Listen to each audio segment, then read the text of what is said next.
الحمد لله رب العالمين وصلى الله على سيدنا محمد وعلى آله وصحبه الطيبين الطاهرين اللهم علمنا ما جهلنا وذكرنا ما نسينا وزدنا علما ونعوذ بك من حال أهل النار اللهم واجعل نياتنا وأقوالنا وأفعالنا خالصة لوجهك الكريم.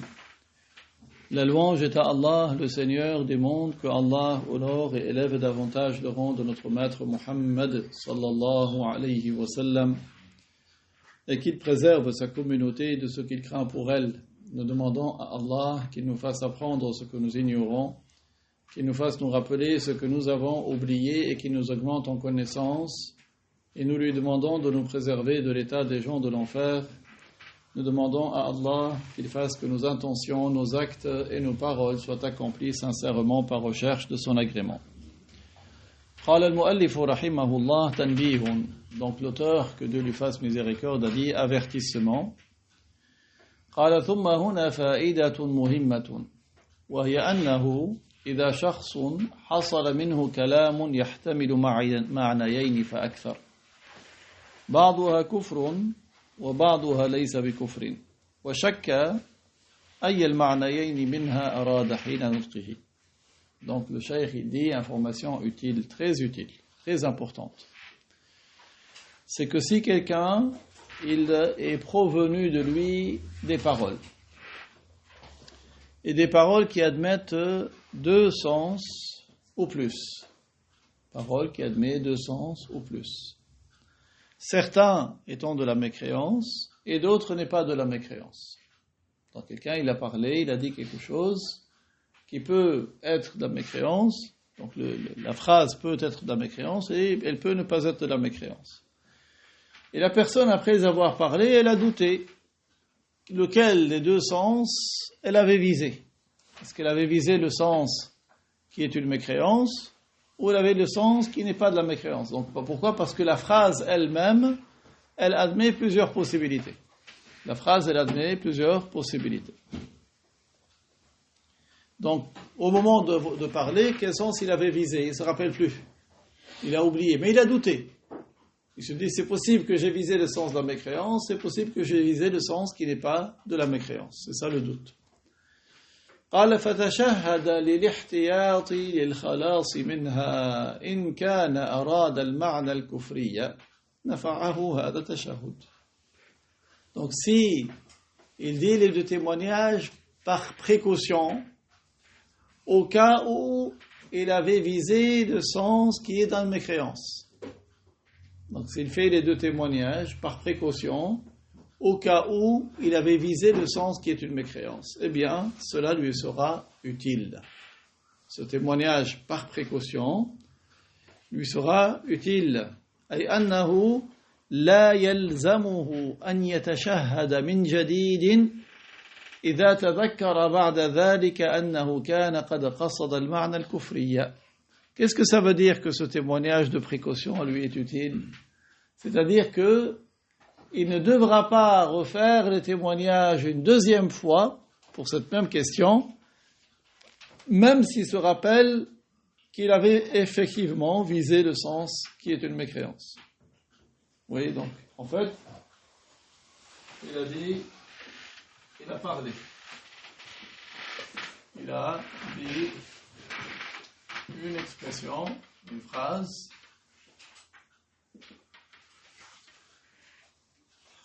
qui admet un sens ou plus de mécréance et un sens ou plus qui n'est pas une mécréance. Mais qu'est-ce qui s'est passé ? Ça, par exemple, c'est le jour J. D'accord ? Le jour J. Et le jour J, il avait douté. Il se dit, moi, quand j'ai dit, est-ce que il a douté ? Lequel des deux sens il avait visé. Qu'est-ce qu'il avait fait alors, puisqu'il a eu ce doute? Il a dit les deux témoignages de précaution. Donc il a témoigné par précaution au cas où il avait visé le sens de mécréance. D'accord? Donc c'est correct. C'est comme ça qu'il faut faire. Et parce que quand il a douté, ça veut dire quoi? Ça veut dire qu'il y a une possibilité qu'il soit mécréant. C'est ça le sens de il a douté. Ça veut dire quoi il a douté? C'est-à-dire que pour lui, il y a l'éventualité qu'il a visé le sens qui est une mécréance, auquel cas il serait mécréant. Si quelqu'un il a un doute qu'il est mécréant, il ne peut pas se laisser comme ça et il va aller en enfer. D'accord? Et il a une éventualité qui n'est pas mécréant, qu'il avait visé le sens qui n'est pas une mécréance. Donc qu'est-ce qu'il doit faire? Et c'est ce qu'il a fait dans notre exemple. Il a dit les deux témoignages par précaution. Au cas où il a visé le sens qui a la mécréance, ce témoignage lui est utile. Qu'est-ce que ça veut dire lui est utile? C'est-à-dire il le sauve. C'est-à-dire que même si il avait visé le sens qui est une mécréance, ce témoignage-là l'a déchargé. Autrement dit, même si plus tard, par exemple, jour J plus delta, on ne sait pas combien, il s'est rappelé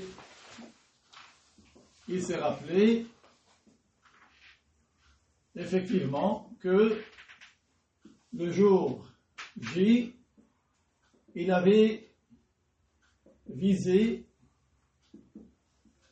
le sens de mécréance. Comme il a fait les deux témoignages de précaution, on n'a pas besoin de refaire les deux témoignages parce que ça y est, il s'est déchargé. Donc là, il n'a pas besoin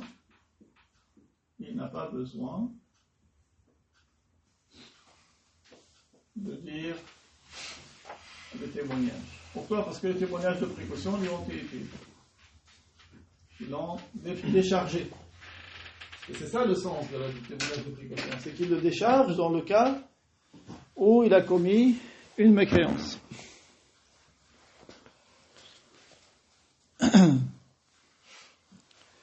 قال فتشهد للاحتياط للخلاص منها إن كان أراد المعنى الكفري نفعه هذا التشهد أي أنه لا يلزمه أن يتشهد من جديد إذا تذكر بعد ذلك أنه كان قد قصد المعنى الكفري.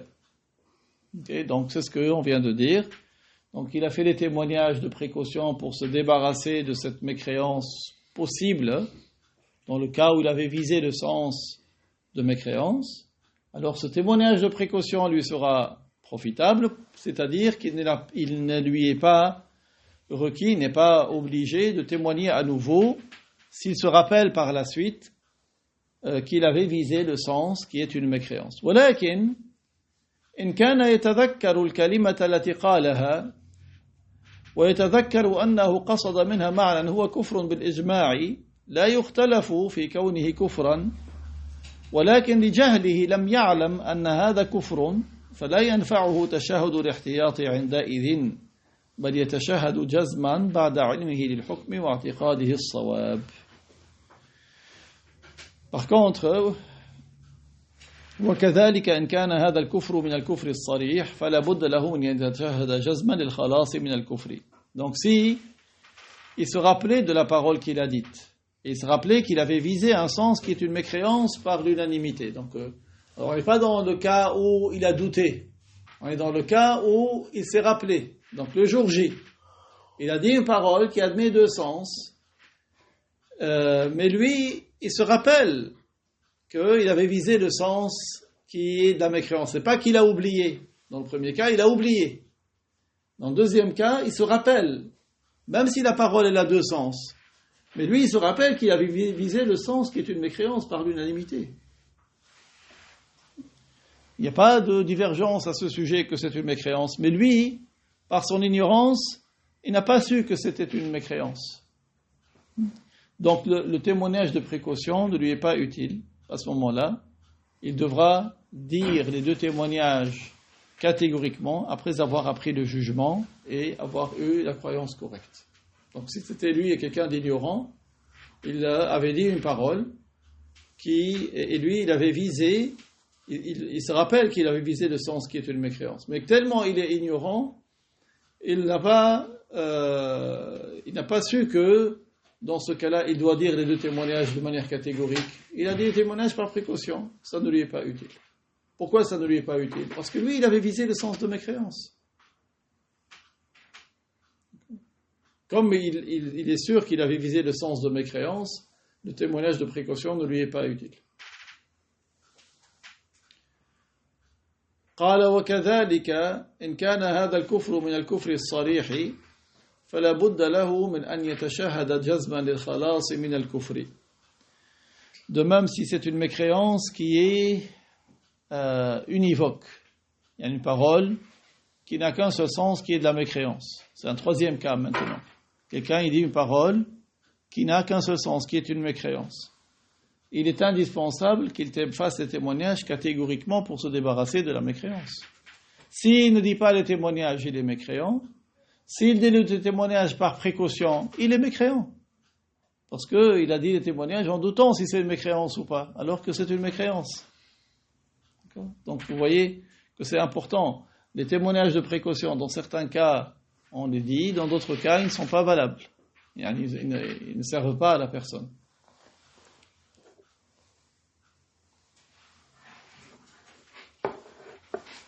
On l'a vu déjà? Non.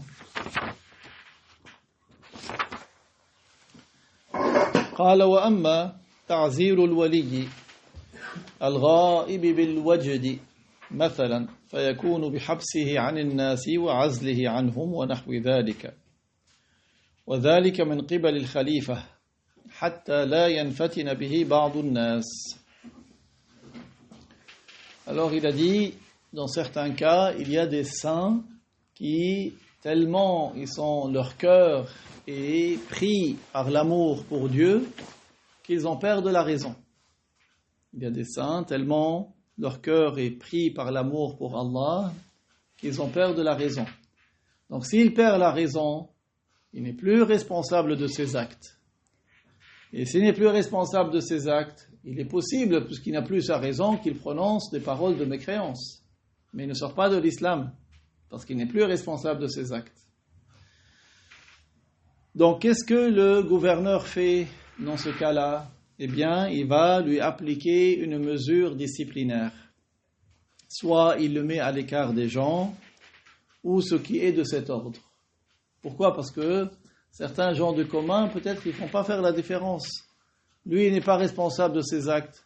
Il dit une parole de mécréance. Quelqu'un du commun, il va répéter derrière lui. Et celui qui est quelqu'un du commun, qui est ignorant, quand il répète une parole de mécréance, il sort de l'islam. Donc il écarte les gens de lui, il le met à l'écart, pour pas que certaines personnes le suivent dans ce qu'il est en train de dire. ويصرف عليه من بيت المال نفقاته هذا إن لم يكن له مال ولا من تجب نفقته عليه من والد أو ولد ولا يترك الناس يختلطون به لأن هذا من جملة المصالح العامة. Et donc le gouverneur va prendre en charge ce saint qui n'a plus sa raison, qui dit des paroles qui sont contraires à la religion, et il assume ses charges à partir du trésor des musulmans. Dans le cas où il n'a pas d'argent propre à lui, ni qui doivent le prendre en charge, comme par exemple son père ou son fils, et il ne laisse pas les gens le côtoyer. Il ne laisse pas les gens le côtoyer, parce que ceci fait partie des intérêts, de l'intérêt général. Ça fait partie de l'intérêt général. فقد قال الفقهاء إذا عرف شخص بالإصابة بالعين فالإمام أي الخليفة عليه أن يراعي المصلحة العامة وذلك بحجزه عن الناس فلا يتركه يختلط بهم لئلا يستمر ضرره للناس بالإصابة بالعين. Donc les faqih, c'est qui les faqih? Ce sont les spécialistes des lois, les spécialistes des jugements. Ils ont dit que si quelqu'un a été connu pour porter le mauvais œil, vous savez, le mauvais œil est une réalité. Le prophète, alayhi salatu wassalam, il a dit al-aynu haqq.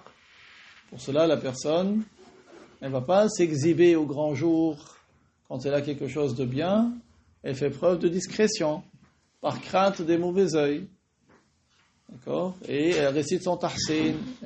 Si quelqu'un parle et qu'elle soupçonne un regard envieux, elle dit Bismillahi ala nafsi wa ahli wa mali wa waladi.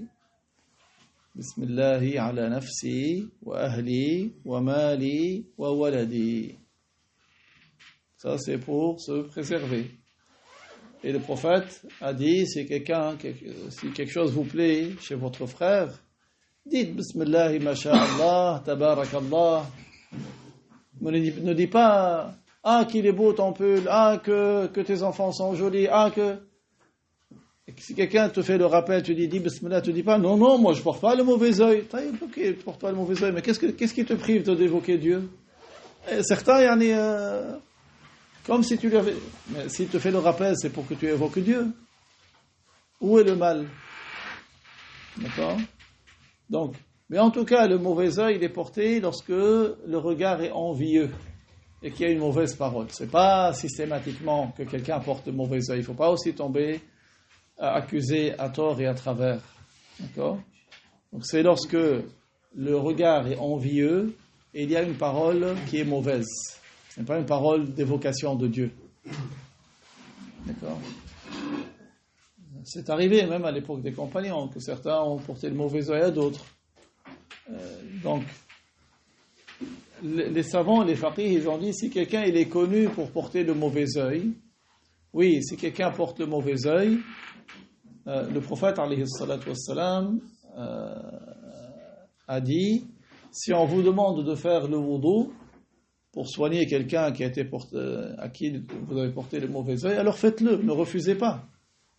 Si quelqu'un a porté le mauvais œil à un autre, c'est quoi le remède que le prophète nous a enseigné? C'est que celui qui a porté le mauvais œil, il fasse le wudu et on recueille l'eau du wudu de celui qui a porté le mauvais œil. Puis celui qui a été atteint, il se lave avec. Il verse cette eau sur lui et le récipient, il le met derrière lui, mais à l'envers. L'ouverture du récipient en contact avec le sol. Il se lave avec, puis il met le récipient derrière lui.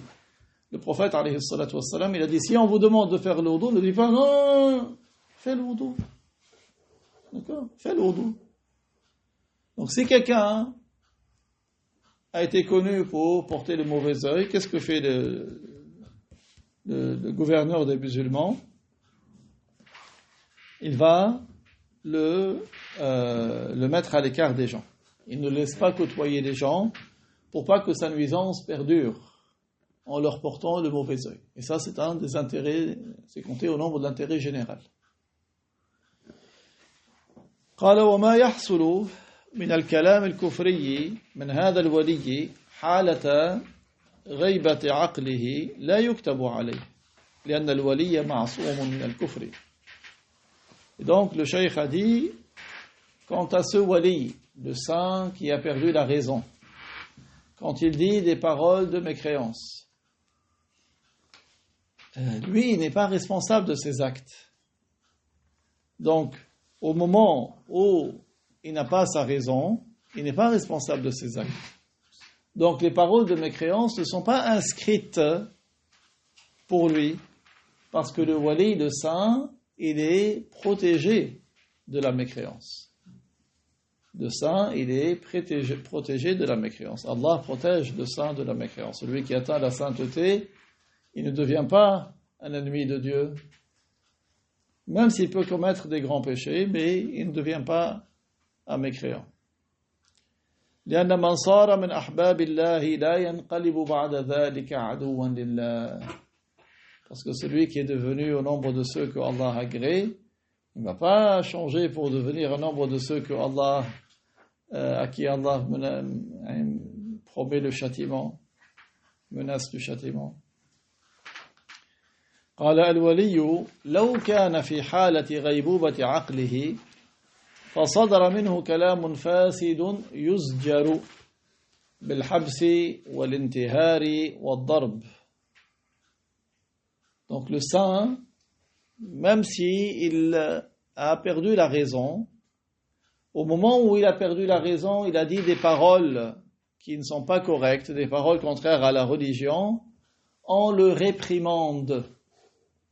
Le saint, quand il a perdu sa raison et qu'il provient de lui des paroles contraires à la religion, on le réprimande, soit en l'emprisonnant, ou bien en le menaçant, ou autre.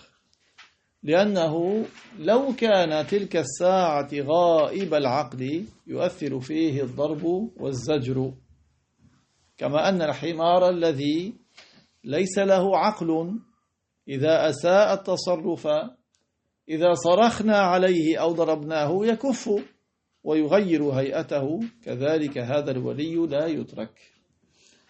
Donc il a dit parce que même si au moment où il a dit les paroles de mécréance, le saint, il n'avait pas sa conscience, eh bien la mesure disciplinaire va avoir un effet sur lui. Si on tout comme un âne, l'âne n'a pas de raison. Les animaux n'ont pas de raison. Un âne, si il se comporte mal, si nous crions dessus ou autre, il va cesser et changer son comportement. De même, le saint, il n'est pas laissé tel quel. قال المؤلف رحمه الله على أن الولي لا يصدر منه كفر في حال حضور عقله إلا أن يسبق لسانه لأن الولي محفوظ من الكفر بخلاف المعصية الكبيرة أو الصغيرة فأن ذلك يجوز على الولي لكن لا يستمر عليه بل يتوب عن قرب. L'auteur, que Dieu lui fasse miséricorde, a dit, tout en sachant qu'il ne provient pas du wali, du saint, de mécréance, quand il a toute sa raison. Lorsque le saint a toute sa raison, il ne provient pas de lui de paroles de mécréance. Sauf si c'est par lapsus. Parce que le saint est préservé de la mécréance. Mais il n'est pas préservé du grand et du petit péché. Le grand et le petit péché restent possibles au saint, c'est-à-dire il est possible qu'il les commette, mais il ne persiste pas dessus. Il fait le repentir rapidement. وقد يحصل من الولي معصية كبيرة قبل موته بقليل لكن لا يموت إلا وقد تاب. Il se peut qu'un saint commette un grand péché peu avant de mourir, mais il ne meurt pas avant d'avoir fait le repentir. Il se peut qu'un saint commette un grand péché peu de temps avant sa mort, mais il ne mourra qu'en ayant déjà fait le repentir de ce péché qu'il a commis. كطلحة بن عبيد الله والزبير بن العوام رضي الله عنهما, comme deux grands compagnons, Talha ibn Ubaydillah et Zubayr ibn al-Awwam. Retenez les noms des compagnons. Il y a des baraka, ce sont des noms que le prophète a employés. Le prophète, il les a appelés. Donc toi, tu cites leur nom, tu as cité le nom de quelqu'un que le prophète a appelé. Ne retiens pas le nom des entraîneurs des équipes nationales et des joueurs remplaçants et de l'arbitre et je ne sais pas. Si tu peux retenir tout ça en top off, mais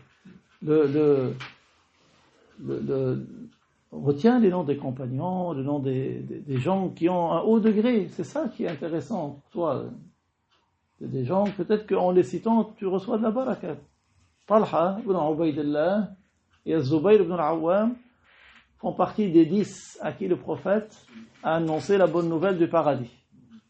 Et pourtant, peu avant leur mort, ils sont tombés dans un grand péché. Les deux. Talha ibn Ubaydillah et Zubayr ibn Awwam. Zubayr en plus, c'est le cousin du prophète. C'est le fils de sa tante paternelle. Et la mère de Zubayr, c'est la sœur du père du prophète. Zubayr ibn Awwam, sa mère, c'est la sœur du père du prophète. Donc Talha et Zubayr font partie des 10 à qui le prophète a annoncé la bonne nouvelle du paradis en une seule assemblée, parce que le prophète il a annoncé la bonne nouvelle du paradis à d'autres que ceux-là. Mais ces 10, ils sont cités ensemble parce que c'est dans une même assemblée que le prophète leur a annoncé cette bonne nouvelle. Qu'est-ce qui s'est passé avec Talha et Zubayr? قال فإنهما خرجا على أمير المؤمنين علي رضي الله عنه بوقوفهما مع الذين قاتلوه في البصرة. Donc, qu'est-ce qui s'est passé pour Talha et Zubayr? Ils se sont rebellés contre l'émir des croyants, Ali ibn Abi Talib. Ali ibn Abi Talib, c'est le 4e calife. Donc, eux, ils s'étaient retrouvés avec les rebelles dans la ville de Al-Basra. فَذَكَّرَ عَلِيٌّ كُلًّا مِنْهُمَا حَدِيثًا. Qu'est-ce que Ali a fait? Avant que la bataille ne s'engage, eux, ils étaient dans le camp adverse. Donc la bataille se préparait. Mais avant que la bataille ne s'engage, Ali les a invités. Il leur a dit, j'ai à vous parler. Et avant de commencer le combat, il a appelé, lui a dit, j'ai à vous parler. Il a appelé Talha, il a appelé Az-Zubayr. À chacun des deux, il lui a rappelé un hadith. Et chacun des deux, il a dit, vous avez oublié. Et ils ont fait le repentir. Regardez comment Allah leur a voulu le bien. Allah leur a voulu le bien. Et quelque chose de très important, quand on tire de cet événement en plus, c'est un hadith du prophète. Innakum lataghfuluna an afdalil ibadati at-tawadu'. Vous passez à côté d'une des meilleures adorations qui est la modestie. Ils ont fait preuve de modestie. L'orgueilleux, quand il est dans l'erreur, quelqu'un lui rappelle qu'il est dans l'erreur, qu'est-ce qu'il fait? Il persiste. Il te dit, comment, moi, je vais changer d'avis? Il te dit, maintenant, je suis en colère. Après, quand je me calmerai, je changerai d'avis. Mais maintenant, je ne vais pas perdre la face. Comme ça c'est l'orgueil. Ça, c'est l'orgueil. Le cheikh, il a dit, le remède de l'âme, c'est de la contredire. Ton âme te dit, fais preuve d'orgueil. Toi, tu dis, non. Modestie. Et la modestie, c'est que, même quand quelqu'un te fait le rappel, même si tu es plus connu que lui, plus âgé que lui, tu reviens à la vérité, comme notre maître Omar, qu'Allah l'agrée. Une femme l'a arrêté, lui a dit, ce que tu viens de dire n'est pas correct. Tout de suite, il a reconnu. Il n'a pas persisté dans l'erreur. Regardez comment le prophète les a éduqués. Sallallahu alayhi wa sallam. Ça, c'est l'éducation du prophète, c'est l'éducation de l'islam. Ça, l'islam éduque des hommes, mais des hommes de grande valeur, de véritables hommes. C'est pas des épouvantails, c'est des hommes. Donc Ali, il a rappelé à chacun des deux un hadith. أما الزبير فقال له ألم يقل لك رسول الله إنك لتقاتلن عليا وأنت ظالم له. Parce que quand ils étaient jeunes, Zubayr et Ali se mesuraient au corps à corps. Comme les jeunes, le prophète les a vus, Zubayr et Ali, donc ils sont cousins aussi. Parce que la mère de Az-Zubayr, c'est la sœur du père du prophète. Et c'est aussi la sœur du père de Ali. Donc ils se mesuraient au corps à corps. Et le prophète, qu'est-ce qu'il lui a dit? Il lui a dit, il viendra un jour où tu vas faillir le combattre, pour de vrai. Là, vous êtes en train de jouer, mais un jour va venir où tu vas faillir le combattre. Az-Zubayr, quand il a entendu le rappel de Ali, il a dit, Nasit. Il lui a dit, wa anta zalimun, et tu seras injuste ce jour-là. Le prophète lui a dit, viendra un jour, tu vas le combattre, presque le combattre pour de vrai, et ce jour-là, tu seras injuste. Ali lui a rappelé le hadith, lui a dit, n'est-ce pas que le prophète il t'a dit ça? Qu'est-ce que tu es en train de faire là? Il lui a dit, j'ai oublié. Immédiatement, il a rebroussé chemin. Ça c'est pour Az-Zubayr. فذهب منصرفا عن قتاله ثم لحقه في طريقه رجل من جيش علي فقتله. Il est parti, il a quitté le champ de bataille. Mais un homme de l'armée de Ali l'a poursuivi et l'a tué. Donc il n'avait pas à le tuer. Parce qu'il l'a tué alors qu'il avait fait le repentir. Regardez, donc il a fait le repentir, il s'est déchargé de son grand péché et il est mort martyr. Parce qu'il a été tué injustement. فَتَابَ وَبِتَذْكِيرِ عَلِيٍّ لَهُ فَلَمْ يَمُتْ إِلَّا تَائِبًا. Il a fait le repentir grâce au rappel que lui avait fait Ali. Il n'est mort qu'en ayant fait le repentir. Ça c'est de qui? Pour Az-Zubayr. قال وأما طلحة فقال له علي ألم يقل رسول الله صلى الله عليه وسلم من كنت مولاه فعلي مولاه. Et pour ce qui est de Talha, Ali, qu'est-ce qu'il lui a dit? Il lui a dit, n'est-ce pas, que le messager de Allah, sallallahu alayhi wa sallam, ce qui signifie celui qui se rallie à moi, celui qui me soutient, celui qui est des miens, qu'il se rallie à Ali, qu'il soit un soutien de Ali. فَذَهَبَ مُنْصَرِفًا. Talha aussi a quitté le champ de bataille. Il a fait le repentir. فَضَرَبَهُ مَرْوَانُ بْنُ الْحَكَمْ فَقَتَلَهُ. C'était encore quelqu'un qui se prétendait de l'armée de Ali, qui l'a tué, qui s'appelle Marwan ibn al-Hakam, qui est devenu par la suite un des Omeyyades, un des gouverneurs Omeyyades par la suite. وهو أيضا تاب وندم عند ذكر علي له هذا الحديث. Et lui aussi, Talha, avait fait le repentir et il avait regretté lorsque Ali lui a rappelé le hadith. فَكُلٌّ مِّنْهُمَا مَا مَاتَ إِلَّا تَائِبًا. Chacun des deux n'est mort qu'en ayant fait le repentir. Chacun des deux n'est mort qu'après avoir fait le repentir. وَكِلَا الْحَدِيثَيْنِ صَحِيحٌ بَلِ الْحَدِيثُ الثَّانِي مُتَوَاتِرٌ. Les deux hadiths sont authentiques. Le deuxième est même mutawatir. Qu'est-ce que ça veut dire mutawatir? Rapporté par un grand nombre. Qui est le rapport d'un grand nombre, d'après un grand nombre, jusqu'à l'origine. Toutes les couches de ceux qui ont relayé l'information sont d'un nombre élevé. وقد ذكر الإمام أبو الحسن الأشعري أن طلحة والزبير مغفور لهما لأجل البشارة التي بشرهما رسول الله بها مع 8 آخرين في مجلس واحد. فهذا من الإمام أبي الحسن الأشعري إثبات أنهما أثما. إذا قال مغفور لهما يعني ما أي شيء يغفر لهم من إثم من معصية، إذا وقع في المعصية. L'imam Abu al-Hassan al-Ash'ari, qui est la référence des musulmans, lui, et l'imam Abu Mansour al-Maturidi dans la croyance. La croyance des musulmans de Ahl al-Sunnah wal-Jama'a, les deux références sont Abu al-Hassan al-Ash'ari et Abu Mansour al-Maturidi. L'imam Abu al-Hassan al-Ash'ari, qu'Allah l'agrée, a rapporté que Talha et Az-Zubayr, donc ces deux compagnons, il leur a été pardonné. Pourquoi est-ce qu'il est sûr en disant il leur a été pardonné? Parce que nous, quand quelqu'un il commet un péché, il dit que Dieu me pardonne, il ne sait pas, peut-être que Dieu lui pardonne, peut-être parce que s'il n'a pas fait le repentir, il se peut que Dieu lui pardonne, il se peut que Dieu ne le pardonne pas. S'il fait le repentir et que son repentir est valide, il est pardonné. Donc, il a dit, eux, il leur est pardonné, c'est sûr. Pourquoi? En raison de l'annonce de bonnes nouvelles que leur avait faite le messager, sallallahu alayhi wa sallam, en compagnie de 8 autres compagnons dans une même assemblée.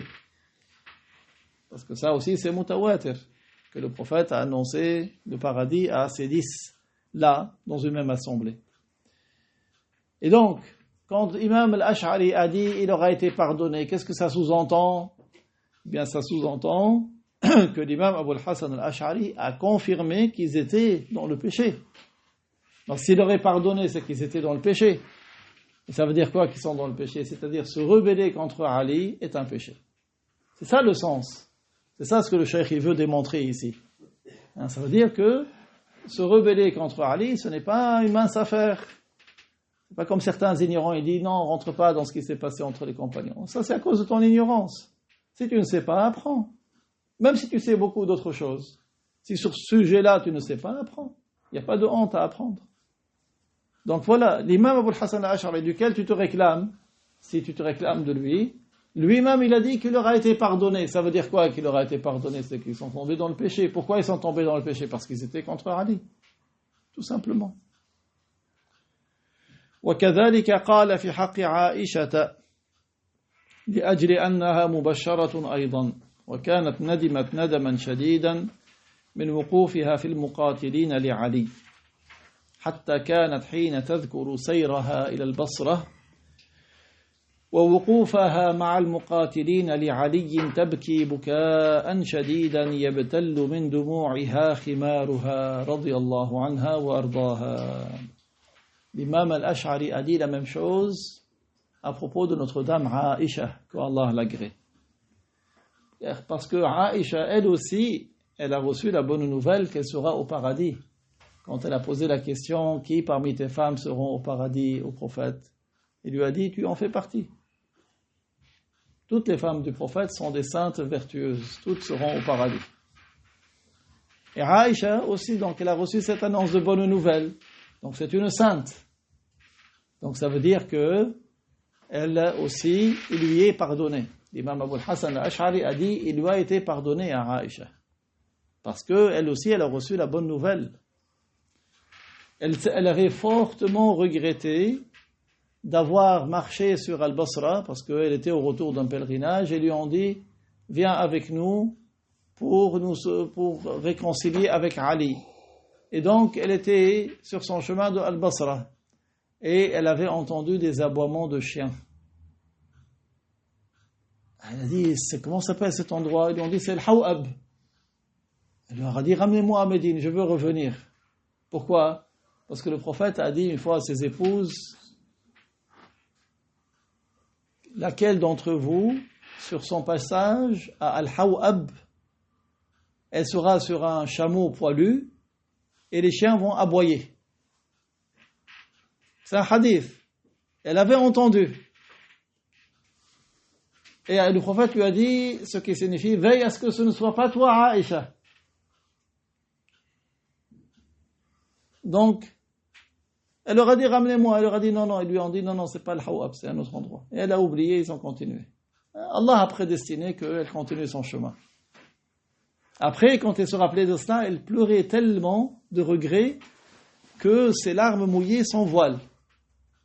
Mais c'est pas, ça veut dire, certains ils font glisser une larme ou deux larmes. Elle pleurait tellement, alors qu'elle est une sainte, qu'elle est l'épouse du prophète, qu'elle a gagné le paradis, et elle pleure comme ça. D'autres, leur cœur est tellement dur que même une larme, ils la versent pas. D'autres, ils entendent un cours sur les péchés du cœur, et ils te disent, non, moi, mon cœur, il est pur. Regardez, comment il dit, non, moi, mon cœur, il est pur. C'est comme si lui, ça ne le concerne pas. Il écoute les péchés du cœur, et tu dis, non, je ne suis pas concerné. Masha'Allah. Il y en a des gens qui entendent des hauts degrés. Mais on ne sait pas. Que la personne garde son niveau. Chaque fois que tu écoutes un cours, même si tu écoutes 100 fois le cours des péchés du cœur, remets-toi en cause, à chaque fois. Pour te corriger. Il ne faut pas se croire au-dessus de ton niveau. D'accord? Et donc, Aïcha, elle pleurait, elle mouillait son voile de larmes, tellement elle regrettait de s'être tenue dans le camp adverse à notre maître Ali. Et ça aussi, c'est mutawatir. Ça aussi, c'est rapporté par un grand nombre de personnes. وقال الإمام أبو الحسن الأشعري في غيرهما من مقاتلي علي من أهل وقعة الجمل ومن أهل صفين الذين قاتلوا مع معاوية عليا مجوز غفرانه والعفو عنه كما نقل ذلك الإمام أبو بكر بن فورك عن أبي الحسن الأشعري في كتابه مجرد مقالات الأشعري. Et l'imam Abu al-Hasan al-Ash'ari, qu'est-ce qu'il a dit à propos de autre que Talha al-Zubayr et Aïcha? De ceux qui ont combattu Ali, que ce soit dans la bataille de Al-Jamal, donc là où il y avait Talha et Al-Zubayr, Et encore, l'autre bataille de As-Suffin. La deuxième bataille, c'était celle qui avait mené Muawiyah contre Ali. Donc ceux qui étaient du camp de Muawiyah, Abu al-Hasan al-Ash'ari a dit, il est possible qu'il leur soit pardonné. Ça sous-entend qu'ils sont dans le péché, mais ils n'ont pas reçu la bonne nouvelle comme Talha, Zubayr et Aïcha. Donc il a dit, c'est possible. Pour Talha, Zubayr et Aïcha, il a dit, il leur est pardonné. Pour les autres, il est possible qu'il leur soit pardonné. Pourquoi il leur est possible? Parce que Inna Allah la yaghfiru an yushraka bih wa yaghfiru ma duna dhalika liman yasha. Allah ne pardonne pas à celui qui lui attribue des associés, à la mécréance. Il ne pardonne pas la mécréance. Mais il pardonne moins que la mécréance à qui il veut. Et eux, ils sont tombés dans un péché moins que la mécréance. Donc c'est possible qu'Allah leur pardonne. C'est ça le sens. Et cela a été rapporté de lui par l'imam Abu Bakr ibn Furak, dans le livre qu'il a appelé Mujarradu Maqalat al-Ash'ari. Abu Bakr ibn Furak a rapporté cela dans le livre Mujarradu Maqalat al-Ash'ari. وابن فورك تلميذ أبي الحسن الأشعري وهو أبو الحسن الباهلي رضي الله عنهم. Et c'est qui Ibn Furak? Ibn Furak, c'est l'élève d'Abu al-Hasan al-Ash'ari. L'élève de qui? De Abu al-Hasan al-Bahili. Donc Abu al-Hasan al-Ash'ari, parmi ses élèves, il avait Abu al-Hasan al-Bahili. Et parmi les élèves de Abu al-Hasan al-Bahili, il y avait Ibn Furak. Donc Ibn Furak a rapporté cela de Abu al-Hasan al-Ash'ari. وما يظن بعض الجاهلة من أن الولي لا يقع في معصية فهو جهل فظيع. Cheikh Abdullah, il rappelle une règle. Il dit que ce que pensent à tort certains ignorants, que le saint ne tombe pas du tout dans le péché, c'est une profonde ignorance. Certains, il y a son cheikh, il te dit non, il ne se trompe pas. Comment il ne se trompe pas? Notre maître Omar s'est trompé. Notre maître Omar, il s'est rattrapé. Talha ya Zubayr, Aïcha. Comment tu dis qu'un saint ne se trompe pas? Il ne tombe pas dans le péché. Certains charlatans, ils manipulent les gens. Vous savez, c'est facile la manipulation. Manipuler les gens, c'est très facile. Il a une emprise psychologique sur les gens et il va les commander. Il les commande. Donc, un de ces gens-là, qui s'appelle Rajab Dib, il leur a sorti une règle. Et les gens, ils acquiescent. Il leur dit, si le cheikh te dit que le lait est noir, tu dis il est noir.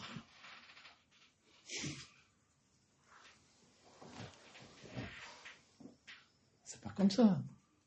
Les savants, les grands saints, ils disent, si le cheikh te dit une chose et qu'il se trompe, alors attire son attention.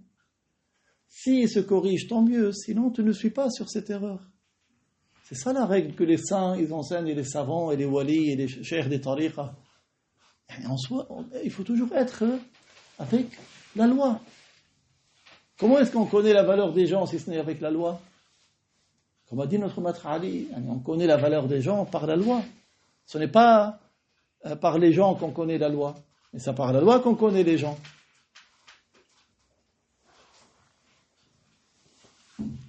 فهؤلاء الثلاثة طلحة والزبير وعائشة من أكابر الأولياء. Ces trois-là, Talha, Az-Zubayr et Aïcha, font partie de très très très grands saints, de très haut degré. قال إمام الحرمين الجويني اتفق الأصوليون على أن من نطق بكلمة الردة أي الكفر وزعم أنه أضمر تورية. ما هي التورية؟ أضمر تورية أي أنه أراد به معنى بعيدا عن المعنى المتبادل من الكلمة لا يحتمله اللفظ. هنا في هذه لا يحتمله اللفظ. Donc, les spécialistes, donc l'imam de Haram al-Juwayni a dit, les spécialistes des fondements se sont accordés à dire que celui qui prononce une parole d'apostasie, c'est-à-dire une parole de mécréance, il a prétendu avoir sous-entendu une tawriya. La tawriya, c'est un sens qui est loin du sens qui vient à l'esprit de cette parole. La tawriya, c'est de faire un usage éloigné du sens qui vient à l'esprit d'une parole.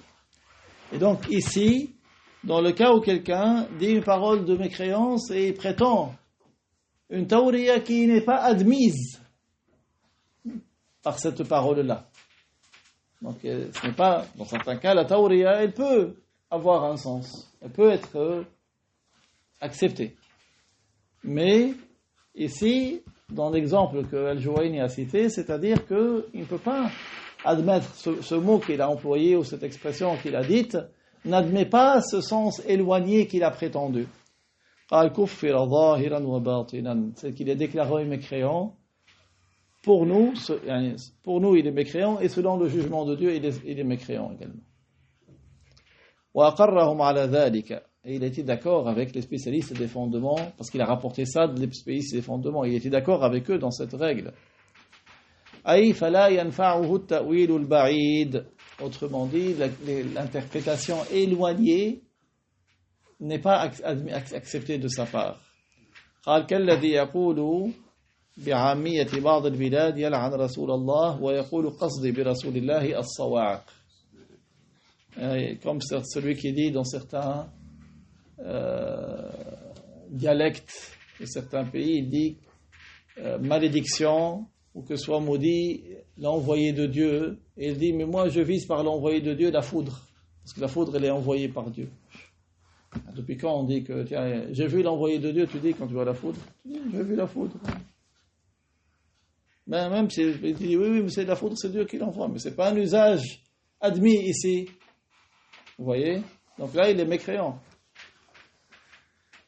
قال في الشرح هذا القول ذكره الإمام الحرمين عبد الملك الجويني في كتابه الإرشاد. Donc dans le commentaire de Cheikh Hadi, cette parole a été citée par l'imam des deux Haram, Abdul Malik al-Juwayni, dans le livre Al-Irshad. ومعناه أن من نطق باللفظ الصريح بالكفر وزعم أنه أضمر تورية أي تأويلا بعيدا لا يقبل منه.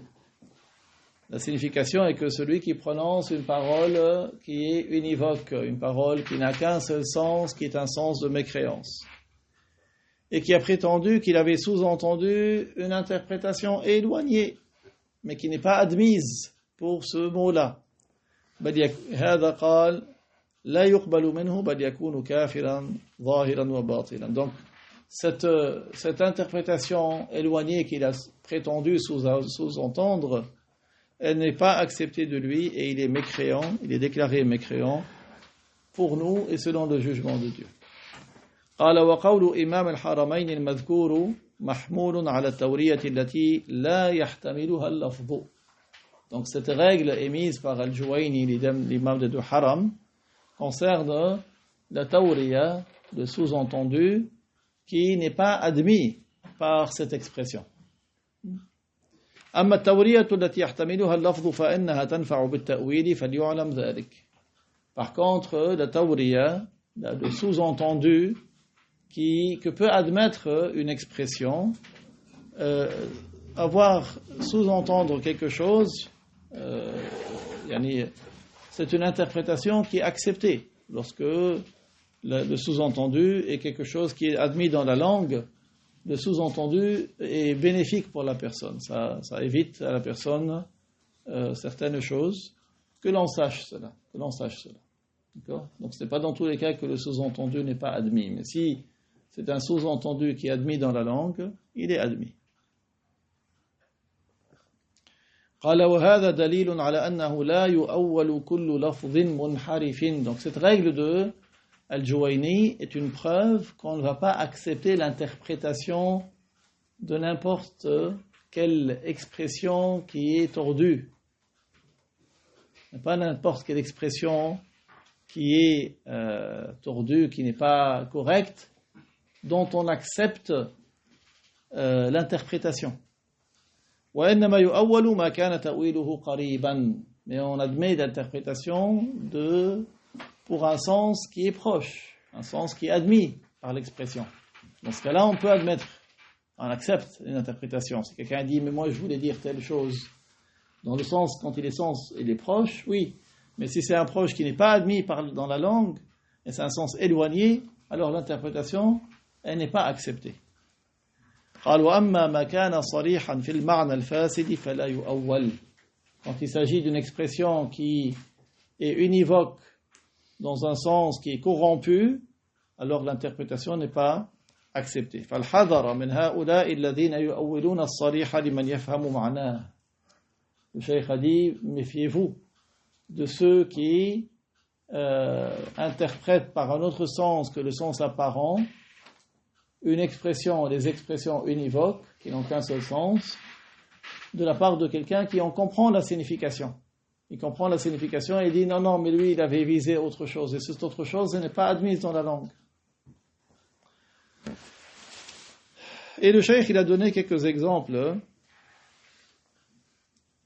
de paroles qui sont de la mécréance, même certains qui se prétendent des soufis. Pour cela, ce n'est pas n'importe quelle personne que vous voyez habillée en sunna, qui fait des assemblées de dhikr ou je ne sais pas quoi. Il y a des gens qui récitent des poèmes de mécréance. Des poèmes. Ils chantent de mécréance. Des soirées entières à dire de la mécréance. Donc, faites attention. Donc toujours en revenir à la loi. C'est avec la loi que tu arrives à connaître la valeur des choses. C'est pas par l'apparence. Donc certains, le cheikh il a donné quelques exemples de vers de poésie qui sont de la mécréance. Et certains qui les disent, ils disent oui, mais nous on veut dire ça, c'est un sens qui n'est pas admis dans la langue, qui est très très loin.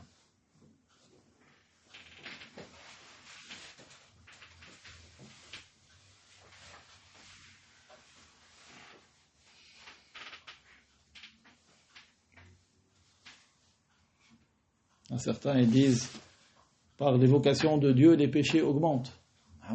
Comment les péchés augmentent? Et que les regards et les cœurs s'aveuglent. Leurs cœurs ils sont aveugles à dire cela. Qu'est-ce que le cheikh il a dit, un de ceux que j'ai repris, quand il a dit cela, il a dit oui, ça veut dire quand il fait du dhikr et qu'il n'est pas concentré sur ce qu'il fait. Il a dit le dhikr ma'al ghafla, il a prétendu. Il a dit quand c'est avec l'insouciance et la distraction. Même quand quelqu'un il fait du dhikr et il n'est pas concentré, le fait qu'il évoque Dieu par la langue, il a des récompenses. Même si son cœur n'est pas présent par la langue, c'est un acte, ça, c'est quelque chose qui permet de gagner des récompenses, le fait d'évoquer Dieu par la langue. Même si ton cœur n'est pas présent.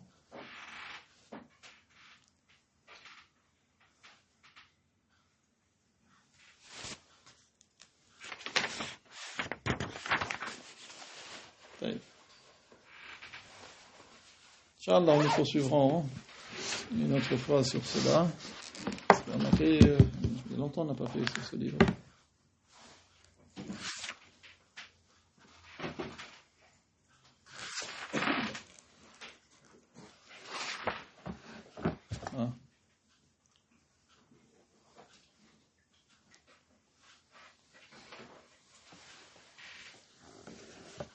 On prend ce paragraphe dans le livre Dalil Qawim.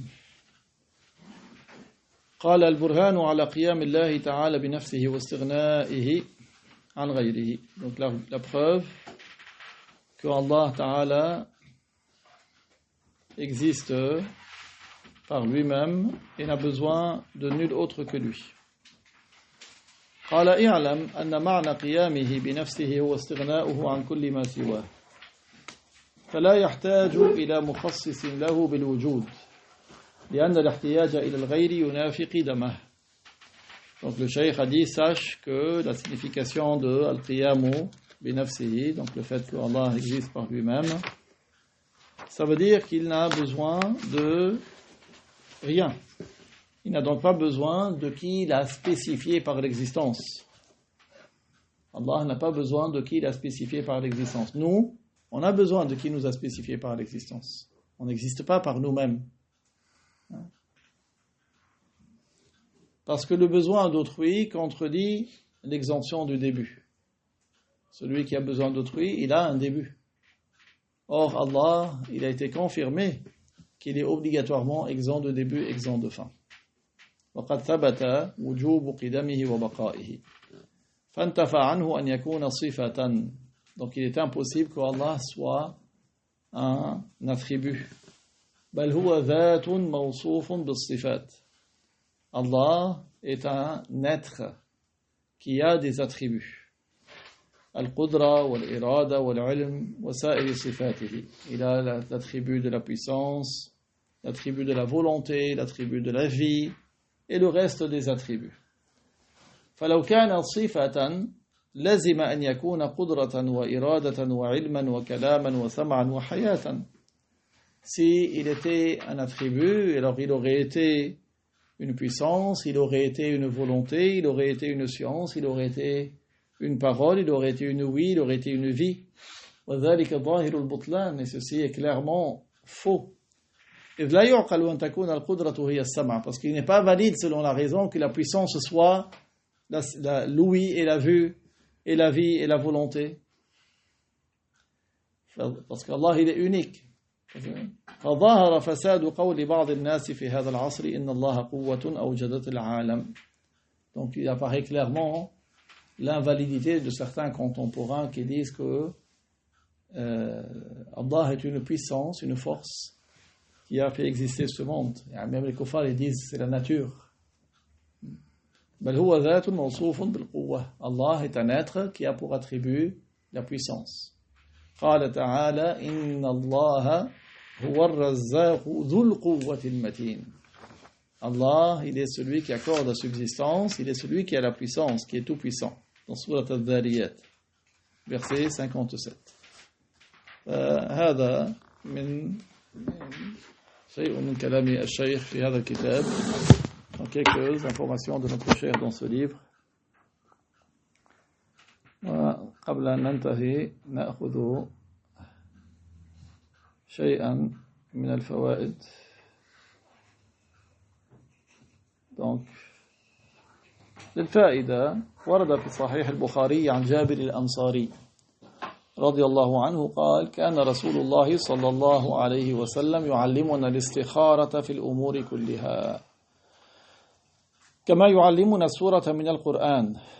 Donc dans le Sahih d'Al-Bukhari, il a été rapporté de Jabir al-Ansari, que Dieu l'agrée, il a dit, le messager de Allah sallallahu alayhi wa sallam nous a enseigné de faire l'istikhara, la demande pour qu'Allah nous aiguille et nous indique dans notre choix.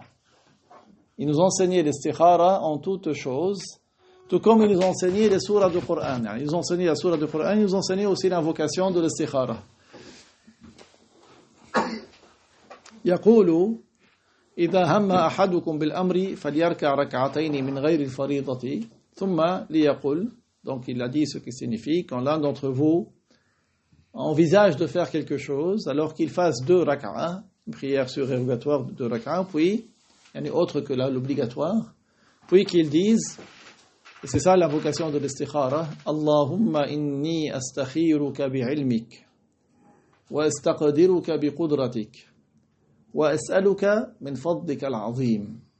اللهم إني أستخيرك بعلمك وأستقدرك بقدرتك وأسألك من فضلك العظيم فإنك تقدر ولا أقدر وتعلم ولا أعلم وأنت علام الغيوب. وأسألك من فضلك العظيم فإنك تقدر ولا أقدر وتعلم ولا أعلم وأنت علام الغيوب.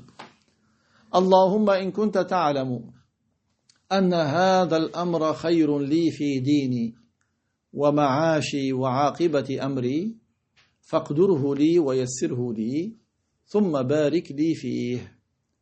وإن كنت تعلم أن هذا الأمر شر لي في ديني ومعاشي وعاقبة أمري فاصرفه عني واصرفني عنه واقدر لي الخير حيث كان ثم أرضني به. وقال ويسمي حاجته. Et il cite son affaire. Il n'est pas une condition qu'il voit quelque chose dans le rêve, mais il fait cette istikhara et après il s'engage en se fiant à Dieu pour ce qui est le mieux, Inch'Allah. Wallahu ta'ala a'lam wa ahkam wa barakallahu fiikum. La ilaha illallah لا إله إلا الله لا إله إلا الله اللهم صل على سيدنا محمد وعلى آله وصحبه وسلم اللهم صل على سيدنا محمد وعلى آله وصحبه وسلم اللهم صل على سيدنا محمد وعلى آله وصحبه وسلم رب اغفر لي وللمؤمنين والمؤمنات رب اغفر لي وللمؤمنين والمؤمنات رب اغفر لي وللمؤمنين والمؤمنات بارك الله فيكم